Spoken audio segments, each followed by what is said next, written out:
Welcome to another episode of The Scoop. We will be discussing week 4 of the college football season. I will be your host, Bryan Greer. Dominique had to make a special trip to Michigan after seeing his Wolverines lose to the football powerhouse of Utah. Told me he's headed up to here with Brady Hoke and has decided to go headset shopping with him. So he's doing all he can in Ann Arbor, and hold a good thought for him. So with that being said, let's go ahead and get into the first game we want to talk about today. The Florida State Seminoles beating Clemson 23-17. This game was very much a defensive struggle. Both teams were really having a hard time getting the ball in the end zone and scoring. This game, I believe Clemson should have won. You had a lot of opportunities for Clemson. Just couldn't, put drives together in the second half. You had Florida State's quarterback, Sean McGuire, was 21 for 39 for 305 yards and a touchdown pass. And the quarterback for Clemson was 19 of 28. And he should have been able to do a lot more, in my opinion, even though Florida State's Florida State's defense is pretty good. He just couldn't get it going, I believe. They had a crucial fumble in the fourth quarter to get Florida State back into the game. They were up. Clemson was up 17-10 until a crucial fumble, and then Florida State with a huge play to, I think, who's the most underrated receiver in the country, Rashad Green, 74-yard touchdown pass. Blown coverage. He was wide open. I don't know what Clemson was doing on that play, but it always seems that Clemson every year loses a big game that they should have won by their own miscues. And in overtime, Sean McGuire once again put it together with a touchdown pass to win the game. And Florida State was not at all in this game as far as rhythm and all of that. We all know about Jameis Winston being suspended for acting like a 10-year-old with some choice words that we will not repeat on this show. So, congrats for Florida State winning this game and, edging out Clemson, who a lot of people did have win this game with Jameis Winston being suspended. So congrats to Florida State for holding off Clemson and winning this game. Next up, we're going to go ahead and talk about Oregon, number 2 Oregon, barely beating Washington State 38-31. This would have been the upset of the week, in my opinion, if Washington State could have pulled it off. In the first half, you had Marcus Mariota sacked 5 times. But even though he was sacked 5 times, he was still 21 of 25 for 329 yards and 5 touchdown passes. This guy, I believe, is by far the best quarterback in the nation. He gets it done every single week. It doesn't matter who he's played, even against Michigan State, who we know has a great defense. He was very good, and he was just throwing darts all over to Devin Allen, who had 7 catches for 142 yards and 2 touchdowns. And then Lowe also with 2 touchdown passes for 104 yards. He was incredible. And this was no defense this game, very much up and down the field. Now, the quarterback for Washington State, Connor Holiday, was very good in this game. He threw the ball 63 times, completing 46 of those passes, having an absurd 436 yards and 4 touchdown passes. I'm not sure how he still has a right arm after throwing the ball that many times, but he does. And this was just an arsenal of passing up and down the field, just going back and forth. There was not any defense to be found. And also my favorite name in college football, River Craycraft, had 8 catches, 107 yards, and a touchdown for the Washington State Cougars. This game was not expected at all out of Washington State, but we know with Mike Leach and his offensive system, they can put up points. So I don't know what happened with Oregon in this game. They should have been a lot more crisp on defense. They said they're going to have a better defense this year, but it's obviously not the case. So kudos to, once again, Marcus Mariota putting Oregon on his back and leading them to victory, because if they had lost this game, I'm pretty sure they would have gone way down the rankings, because Washington State's not a good team at all. All right, we have up next, we have Alabama beating Florida 42-21. Once again, Alabama shows why they're one of the best in the country. You have Blake Sims, who everybody seemed to be worried about in spring practice. They shouldn't worry anymore after this game. He was 23 for 33 for 445 yards and 4 touchdown passes. He was simply incredible in this game. I don't know what to say. This guy gets better every game. He's just getting it to Amari Cooper, who is a showstopper and should be a Heisman candidate. He had 10 catch for 201 yards and 3 touchdown passes. This game right here, the first half, Florida was up, I believe, a touchdown, 14-7. And then in the second half, Alabama's offense just got rolling. You had Henry with 111 yards and a touchdown. The running back for Alabama, they had it all hitting on all cylinders.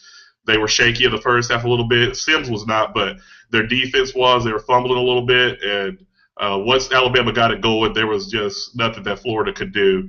I do want to talk about the quarterback for Florida, Jeff Driscoll, who only completed 9 out of his 28 passes.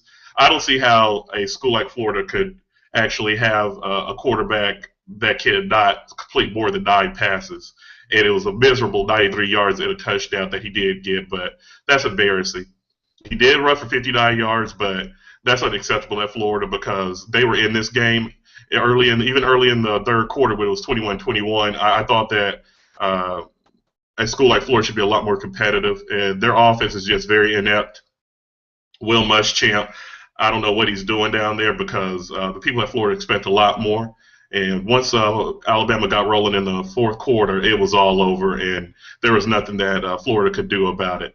And I do want to give also props to, Sims being able to keep his composure with the transfer Coker being there at quarterback. He seems to just really have it all together. And like I said, with the 445 yards passing, I don't think anybody at Alabama expected him to be this good this year. There seemed to be another juggernaut because nobody can stop Amari Cooper. You can put 2-3 guys on him, and he's still going to make plays. So another great showing for Alabama, who continues. Who leaves or who comes in. It's just always a monster. So with that being said, we have up next the upset, I believe, of the weekend, Mississippi State winning 34-29 against LSU. This game right here, nobody saw this. They were up at one point 34-10. The last time LSU lost, I believe, or last time Mississippi State won at LSU was 1991, to let you know how big of an upset this is. Mississippi State, Dak Prescott, what can you say about this guy? He was 15-24 passing, 268 yards, 2 touchdown passes, and also ran the ball 22 times for 105 yards and a touchdown. He was a one-man wrecking crew out there. There was nothing that LSU could do. On the touchdown run he did, he stiff-armed the guy, then juked the cornerback. It was an incredible run. He is everything and more. He's been good this year. This is the game that people were wanting to see if he's the real deal, and he proved he is. You've never seen an LSU defense get chewed up like that. They had no answers for him. They were getting blown out until, I don't know what happened to Mississippi State at the end of the game. They just seemed to have a lot of confusion where they allowed Malachi Dupree, the wide receiver for LSU, to get loose in the fourth quarter, and it was a close game at the end, and they actually had a Hail Mary at the end of the game to try to tie it, or actually win the game against Mississippi State, but it did get intercepted. So great win for Mississippi State because it's been a long time, as you see, over 20 years since they have won at LSU. So I have a lot of questions for LSU as far as their quarterbacks with Jennings and their backup quarterback. They seem to just go back and forth with them. I don't know what they were doing. This offense was just horrible until the end of the game where they only had 10 points. They just seem to have no consistency. I don't know if they're going to get Fournier, the running back, the ball more than 7 times because they definitely seems like Les Miles just had no kind of plan going into this game. Because in the first half, Mississippi State was just eating their lunch all over the field. On defense, too, for Mississippi State, they were just stuffing the run and doing whatever they wanted. So this is a big shock to me because I did think LSU was going to win because who wins at Death Valley at night especially? That just does not happen. You do not see that. So, again, props to Mississippi State, who now is definitely the front runner in the SEC West because Dak Prescott put himself squarely in the Heisman race with this kind of performance. And I can't wait to see them play Texas A&M in a couple of weeks to see how they can deal with Kenny Hill and all of the A&M offense. And that game right there will probably decide who goes to the SEC championship game. So, wow, great performance by Mississippi State. All right, up next we have Indiana upsetting Missouri 31-27. Another game that I don't think anybody expected Indiana to beat Missouri. This game right here, I think, came down to Tevin Coleman, the running back for Indiana. He was just all over the place, in my opinion, making plays just on screen passes out of the backfield. He was a phenom, in my opinion. He had 19 carries for 132 yards and a touchdown. Also, the uh, quarterback for Indiana, he was very, suitable, had a solid game. He was 18 for 33 for 252 yards and a touchdown. He kept the game steady and, didn't make the big interception. Now, the quarterback for Missouri, Matty Mock, he was okay in this game, but had a couple of big interceptions. He threw for 326 yards, 2 touchdowns, and completed 28 of his 47 passes, but he should have been a little bit more crisp in this game, in my opinion. A couple of, big interceptions and kept, Indiana in the game. Now, Indiana did fumble the ball late in the game to give Missouri a chance, but Missouri could not do nothing with it. And then at the end of the game, Indiana threw a screen pass out to the flat to Tevin Coleman to make a big play to get it down there, and then ran out the clock. So this is a huge win for Indiana because we know that the Big Ten has been very subpar this year. So they definitely need a win, especially against a team from the SEC and Missouri. And also, in this game, you did have Brad Sasser, the wide receiver for Missouri, for 11 catches for 142 yards. It seems that Missouri in this game just did not have a lot of defense. They were just very flat. I know they lost, Michael Sam and a few other guys last year on their defense, but they just came out very flat. And this was a game that a lot of people thought that Missouri was just going to blow out Indiana. But Indiana's showing so far this year that they have a good team and that they're going to be, a force to reckon with in the Big Ten. So props to Indiana for upsetting Missouri, who a lot of people had with, Matty Mock being a supposed phenom. We haven't seen it yet this year. We know he has a big arm, but the consistency isn't there yet. So great win for Indiana. And all right, next game we're going to talk about is Nebraska beating Miami 41-31. This game right here came down to the one and only showstopper, Amir Abdullah. He just makes plays every week. It doesn't matter who the opponent is. I believe he's unstoppable. He ran the ball 35 times for 229 yards and 2 touchdowns. And that is at a clip of over 6 yards a carry. He does it all for them. He is incredible. He just doesn't stop. Once he's out in the flat, he's going to take it to the house. He was doing anything and everything for Nebraska in this game, and I think he should be the front runner for Heisman, in my opinion. I don't know what else you can say about this guy.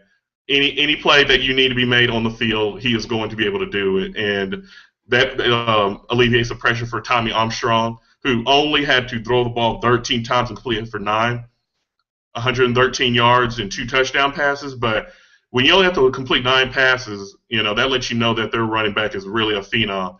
And Amir Abdullah is definitely that. And also, Armstrong did run the ball 13 times for 46 yards, which did, help out Abdullah, take a little pressure off of him. But when he ran it 35 times, that just lets you know that he is all the team needs, and he's a one-man wrecking crew also, kind of like Dak Prescott. So big win for Nebraska, even though Miami is down now. I do want to give some props to Duke Johnson, the running back for Miami, who did run the ball for 18 times for 93 yards and also did have 5 catches for 34 yards. It was a great performance for him, but they just don't have it like they normally do at Miami. I don't know what's going on down there. They need to get Dennis Erickson or Jimmy Johnson back coaching down there because back in the day, Miami would definitely be a lot more competitive in this game because they had to come back in this game to even make it competitive. And you did have the quarterback now for Miami, Brad Kay, did complete 20 of his 42 passes for 359 yards. He did have 3 touchdown passes, but he did also have 2 interceptions, which you just cannot have when you're at Nebraska, who does have a very solid defense. So this game right here was, I just believe, Amir Abdullah, who I don't understand why he doesn't get more talk for the Heisman, because he seems to have over 200 yards rushing every week, no matter who the opponent is. So that was a really great game, and also does put Nebraska in the driver's seat of the Big Ten. And I believe that they're going to be a force to reckon with for the rest of the year. All right, I think that's going to be it for this show. I do want to give props to Arizona for winning that game against California in an incredible comeback, scoring over 30 points in the fourth quarter and having an incredible Hail Mary to win that game. I'm pretty sure that Cal is not too happy about that and probably want to go cry in the car after the game. So props for Arizona for winning a big game, because now that's going to help them be competitive in the Pac-12 and keep them in contention. So with that being said, I would like to thank y'all for watching this show, and this will be up on the Scoop YouTube page. You can also catch this on the Google Plus page, The Scoop, and also on thescoopzone.com. And we will be back next week with our recap for Week 5 of the college football season. Take it easy.